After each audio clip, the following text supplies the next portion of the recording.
بسم اللہ الرحمن الرحیم۔ ویورز، جنگ بدر کا مکمل واقعہ قرآن و حدیث کی روشنی میں۔ سب سے پہلے جنگ بدر کے پس منظر اور اس کی وجوہات کے بارے میں آپ کو بتاتے ہیں۔ جنگ بدر 17 رمضان 2 ہجری یعنی 13 مارچ 624 عیسوی کو مسلمانوں اور قریشی مکہ کے درمیان ہوئی۔ یہ جنگ اس وقت پیش آئی جب مکہ کے قریشی سرداروں نے مسلمانوں کے بڑھتے ہوئے اثر و رسوخ کو روکنے کا منصوبہ بنایا۔ مہاجرین کے مکہ سے ہجرت کے بعد قریش نے ان کے مال و اسباب پر قبضہ کر دیا تھا۔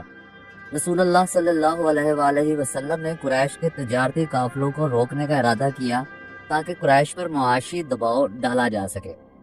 اسی وقت میں ابو سفیان کی قیادت میں ایک بڑا تجارتی قافلہ شام سے مکہ واپس آ رہا تھا۔ نبی اکرم صلی اللہ علیہ وآلہ وسلم نے مسلمانوں کو قافلے کو روکنے کی دعوت دی، لیکن قریش نے جنگ کے لیے بڑا لشکر بھیج دیا۔ لیکن قریش کو خبر ہوئی اور قریش نے اس قافلے کو بچانے کے لیے ایک بہت بڑا لشکر تیار کیا اور مسلمانوں کے مقابلے میں بھیج دیا۔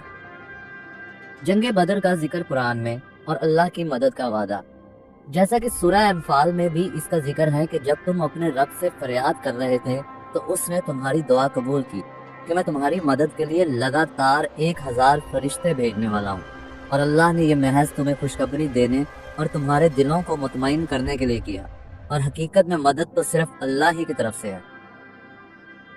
اس کے علاوہ مسلمانوں کی کمزوری اور اللہ کا کرم سورہ ال-عمران میں ایسے ذکر ہے، اور بے شک اللہ نے بدر میں تمہاری مدد کی جب تم نہایت کمزور تھے، تو اس اللہ سے ڈرو تاکہ تم شکر گزار بنو۔ جب تم ایمان والوں سے کہہ رہے تھے کیا تمہارے لیے کافی نہیں کہ تمہارا رب 3000 فرشتے اتار کر تمہاری مدد کرے؟ اگر تم صبر کرو اور تقوی اختیار کرو اور دشمن تم پر اچانک حملہ کر دے تو تمہارا رب 5000 نشان زدہ فرشتوں کے ساتھ تمہاری مدد کرے گا۔ اس کے بعد دشمن پر اللہ کا رعب رہنے سے متعلق سورہ انفال میں آتا ہے، جب تمہارے رب نے فرشتوں کو وحی بھیجی کہ میں تمہارے ساتھ ہوں، بس تم ایمان والوں کو ثابت قدم رکھو، میں کافروں کے دلوں میں رعب ڈال دوں گا، بس ان کی گردنوں کو مارو اور ان کے پور کو کاٹو۔ اس کے بعد پھر مسلمانوں کی کامیابی کا بھی ذکر قرآن پاک میں آتا ہے، جس کا ذکر سورہ انفال میں ہے۔ پس اے نبی، تم نے انہیں قتل نہیں کیا بلکہ اللہ نے انہیں قتل کیا ہے، اور اے نبی، جب تم نے کنکریاں پھینکی تو وہ تم نے نہیں پھینکی بلکہ اللہ نے پھینکی تھی، تاکہ ایمان والوں پر اپنی طرف سے اچھا انعام کرے۔ جنگ بدر کا تفصیلی واقعہ۔ ابو سفیان کو جب پتہ چلا کہ مسلمان ان کے قافلے کو روکنے کا ارادہ رکھتے ہیں تو اس نے فوراً مکہ میں پیغام بھیجا۔ قریش نے فوراً 1000 کا لشکر تیار کیا، جس میں ابو جہل، عتبہ بن ربیع، شیبہ بن ربیع، ولید بن عتبہ، امیہ بن خلف اور دیگر بڑے سردار شامل تھے۔ دوسری طرف رسول اللہ صلی اللہ علیہ وآلہ وسلم نے صحابہ سے مشورہ کیا کہ کیا انہیں قافلے کو روکنا چاہیے یا جنگ کے لیے تیار ہونا چاہیے۔ مقداد بن عمر رضی اللہ تعالیٰ عنہ اور حضرت سعد بن معاذ نے کہا، یا رسول اللہ، ہم موسیٰ علیہ السلام کی قوم کی طرح نہیں کہیں گے کہ آپ اور آپ کا رب جا کر لڑیں، بلکہ ہم آپ کے ساتھ ہیں، جہاں چاہے ہمیں لے چلے۔ نبی اکرم صلی اللہ علیہ وآلہ وسلم نے 313 مسلمانوں کے ساتھ بدر کی طرف کوچ کیا۔ مسلمان بدر کے چشمے پر جب پہنچے اور وہاں پڑاؤ ڈالا اور قریش کا لشکر وادی کے دوسری طرف پہنچا، اسی رات اللہ تعالیٰ نے بارش کی، جس سے مسلمانوں کی زمین مضبوط ہو گئی اور قریش کی زمین کیچڑ زدہ ہو گئی، جس سے ان کا چلنا مشکل ہو گیا۔ اب پھر جنگ کا دن آ گیا، اور جنگ کے آغاز میں عربوں کی روایت کے مطابق مبارزہ یعنی انفرادی مقابلہ ہوا۔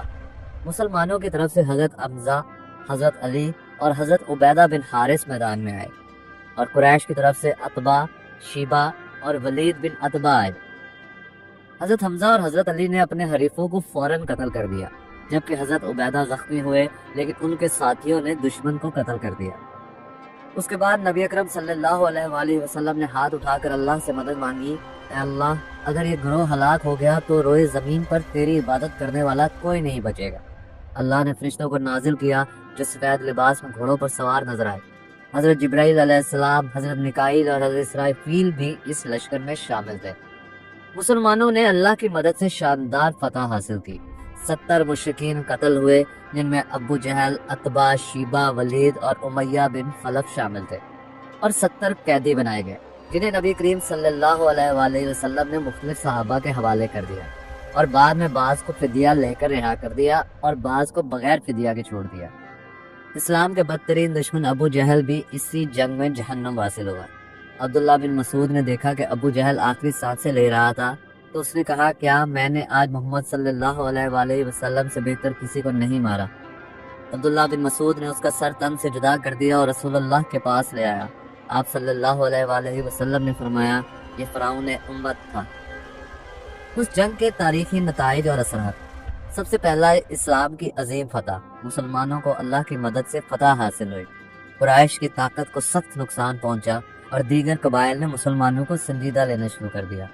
بعض قیدی فدیہ دے کر جبکہ بعض قیدی کو تعلیم کے بدلے رہا کیا گیا۔ اس کا نتیجہ یہ ہوا کہ جنگ بدر اسلامی تاریخ کا ایک فیصلہ کن مارکا رہا جس میں ایمان اور توکل کی اعلیٰ مثالیں قائم ہوئی۔ قرآن و حدیث میں اس کا تفصیلی ذکر ہے جو اللہ کی نصرت اور مسلمانوں کے عزم کو ظاہر کرتی ہے۔